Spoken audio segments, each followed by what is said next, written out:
Hey, what's up, everybody? Welcome back to News Dose, and we just got a shocking revelation today for a now canceled Xbox game being Perfect Dark.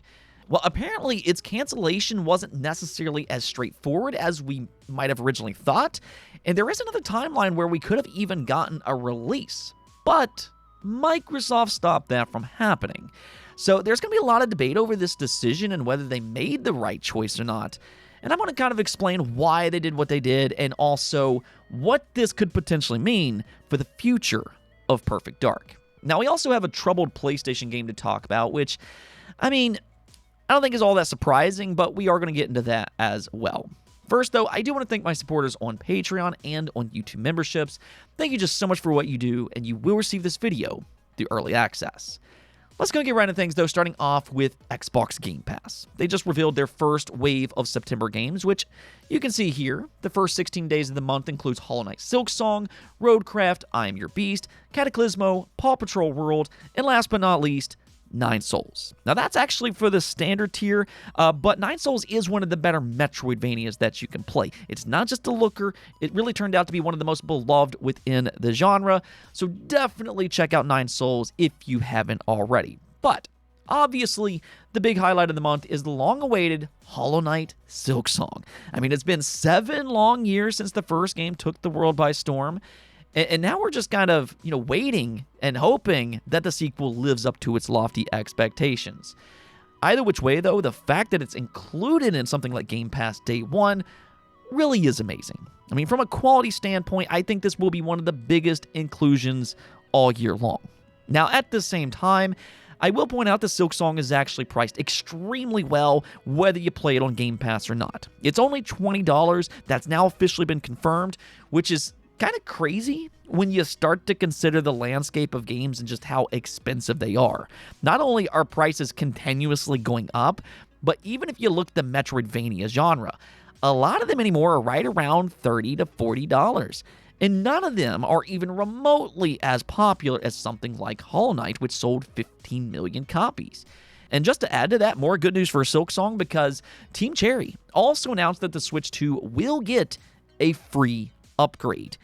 Yeah, these smaller developers somehow continued to put shame to companies like Square Enix, which for whatever reason aren't including upgrades for some of their Switch 1 games.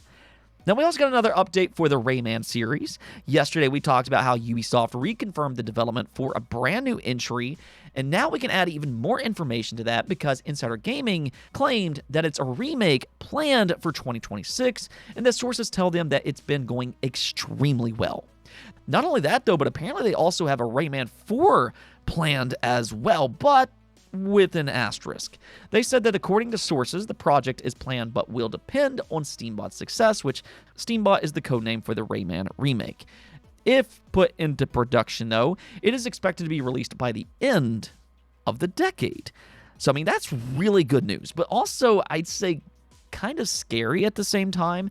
I think for a lot of fans, Rayman 4 would have actually been preferred over a Rayman remake, but considering Ubisoft's track record and just the expectations that they set for their games sometimes, it's definitely not a foregone conclusion that we will get a Rayman 4. It's kind of a wait-and-see type of situation, but just to be optimistic here, it is at the very least a breath of fresh air to see that Rayman finally has an opportunity. It's kind of crazy to me just, how a lot of these big AAA publishers have gone away from some of these smaller but very successful franchises. They might not necessarily make as much money as something like Assassin's Creed if it has a lot of success, but they also carry a considerable amount of less risk. So, they don't have to sell 5, 6, 7 million copies to be profitable. And in fact, if you pay attention to the development time, that speaks a lot towards the Rayman budget. They just started exploring Rayman ideas not all that long ago, and apparently it's now planned for a 2026 release. So that's a pretty quick turnaround, and even more so is that if Rayman 4 does get the green light, it's planned to release before 2030. So we're talking about 2 games in a very short period of time. You can't exactly do that with franchises like Assassin's Creed, which requires 5, 6, 7 years to develop. So I hope that Ubisoft and other AAA publishers can see that, and hopefully these games have some success so we can get more AA games as well. All right, now I do want to talk about the latest Xbox controversy because there's a lot of debate over this and whether or not Microsoft made the right decision. So as we already know, of course, they canceled Perfect Dark a few months back, and they shut down the studio that was built to work on it, the Initiative. However, apparently, there was more to this cancellation than what we originally thought because Microsoft actually had an opportunity to save it, but under special circumstances, which they didn't seem to like. Yeah, check this out. This comes from Jason Schreier over on Bloomberg, and he wrote that the Embracer Group had come close to striking a deal in which the video game publisher Take-Two would purchase the game from Microsoft, which owned the rights. Take-Two would then fund and publish the game. But the deal collapsed at least in part because the companies involved were unable to come to terms over long-term ownership of the Perfect Dark franchise, said the people who requested anonymity because they were not authorized to speak about sensitive negotiations. Representatives for Embracer, Xbox, and Take-Two all declined to comment. So first off, I think it's interesting to see that Take-Two, out of all companies, took an interest in Perfect Dark. That's a little unexpected, and I think that's a little bit more important than some people realize, which I'll circle back to in a moment. But seemingly what happened here is that Microsoft refused to sell Take-Two the Perfect Dark IP. That's more or less what happened.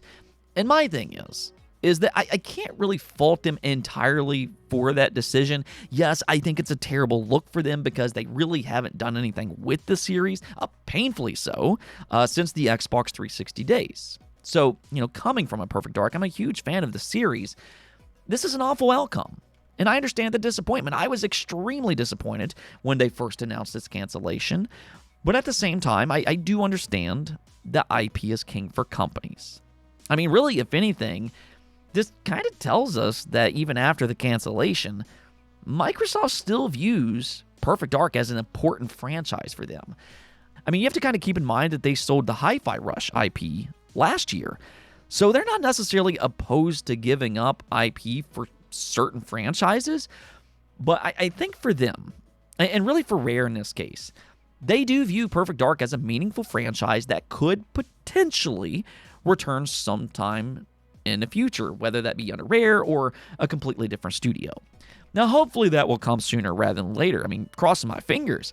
But I do want to point something out. Like I said, a lot of people are seemingly overlooking this, but Take-Two, which has no relations to the Perfect Dark reboot, took more of an interest in this project than the two actual companies that were developing it, being Xbox and the Embracer Group. So what that kind of tells me is that not only did Microsoft not like the direction of the reboot, but the Embracer Group must not have been all that high on it either. Otherwise, they could have offered to publish it since they already had Crystal Dynamics working on it as is. So, yeah, I mean, the state of the Perfect Dark reboot must have not inspired a lot of confidence, hence its cancellation. And I think Take-Two kind of saw an opportunity with all of this. I mean, if they truly believed in the reboot and they thought it was going to turn out to be a good game, then they could have simply published it and gotten a deal. But it seems like they cared more about the IP itself and owning it. In other words, they were willing to take on what seemed to be a rough project just so they can secure the IP for future installments. Now, that's good business for them, and I think for fans that probably would have been a great outcome because that's a good sign for more Perfect Dark down the road. But at the same time, I think this also comes off as more confirmation that the Perfect Dark reboot wasn't going great. I mean, I know there's a lot of outrage over its cancellation. I mean, you all know I was disappointed when it was first announced, but I think there was also a potential chance that fans would have been outraged either way by its final release, which could still have been years from now, hence all the reasons that it probably got canceled. The development time was going on for too long, and it also seemingly wasn't shaping up well either. So I think for Microsoft, they just kind of cut bait, but they still want to own the IP, and if given another opportunity, they will consider another Perfect Dark game sometime in the future. Let me know what you think about this situation, though. Do you agree with Microsoft's decision or not? I do expect a wide variety of opinions, so let me hear it in the comments below. Now, one last thing before we go, Sony's live service initiative continues to face a lot of trouble. A few years back, they acquired Bungie, which honestly kind of feel like scams Sony. Talk about a bad decision from them. Then they acquired the Concord Studio, which has since been shuttered, and they also acquired Haven Studios, which is currently working on Fair Games.